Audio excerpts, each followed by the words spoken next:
请问俗语伫咧讲，若要讨钱，等有应公庙做戏的时才讨。啊，这句话是什么意思？有应公，有应公，嘿，有应公。嘿，应该是这。为什么是第二个？啊，你会使讲啊？为什么？有应公就是一般的必胜公啦。嘿嘿嘿，较阴的庙。对，啊，所以讲，我说你即摆讲等伊做戏，才要来讨，应该是我的见解啦，应该是永远讨袂到。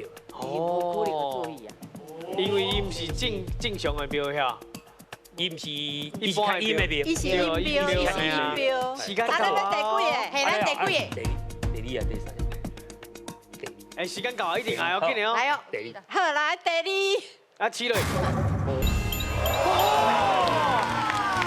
又对啊，又对啊，哦，够厉害啊！庙的做戏哦，一般拢是新明星啦。是。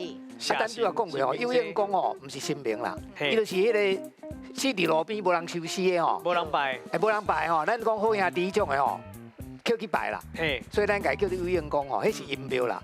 啊，阴庙因为无新明啦，伊嘛毋是一个人尔，所以咱一般阴庙无咧做戏啦。